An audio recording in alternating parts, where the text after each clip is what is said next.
Hello everyone, welcome back to my channel. এই তো কয়েকদিন আগে একটু সাজুগুজু করে শাড়ি পরে চলে গিয়েছিলাম একটা স্বাদের নিমন্ত্রণ খেতে। আমাদের পৌঁছতে পৌঁছতে বেশ অনেকটাই দেরি হয়ে গিয়েছিল, আর পৌঁছে দেখি অলরেডি অঞ্জলি খেতে বসে পড়েছে। এই যে অঞ্জলি, ওরই আজকে স্বাদের অনুষ্ঠান।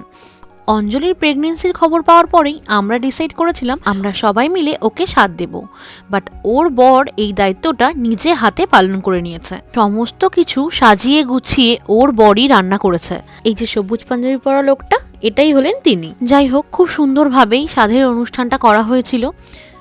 তবুও একটা মেয়ের কাছে এই দিনটা তার বাড়ির লোকজন, বাবা মাকে কতটা প্রয়োজন তা কেবলমাত্র একটা মেয়েই বলতে পারে।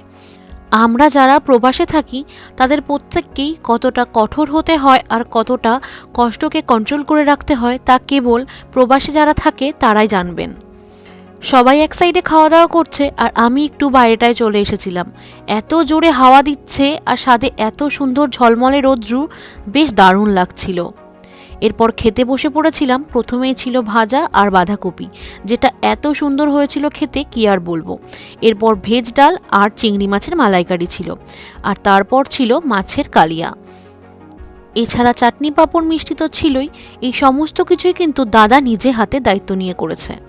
যাই হোক, এরপর রোদ থাকতে থাকতে আমরা সবাই মিলে চলে গিয়েছিলাম নদীর পাড়ে, কারণ ওখানটায় বেশ সুন্দর ছবি তোলা যায়। আর আমরা প্রত্যেকেই যখন শাড়ি পরেছি তখন তো ঠান্ডাকে উপেক্ষা করে আমাদের ছবি তুলতে হবেই।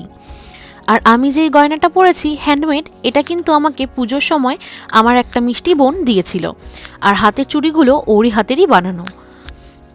এরপর সবাই মিলে বেশ অনেকগুলো ফটো তুলে আর ঠান্ডায় থাকতে না পেরে চলে এসেছিলাম বাড়ির উদ্দেশ্যে। যাই হোক, ওই দিনটা কিন্তু আমরা সবাই মিলে বেশ আনন্দ করেছিলাম।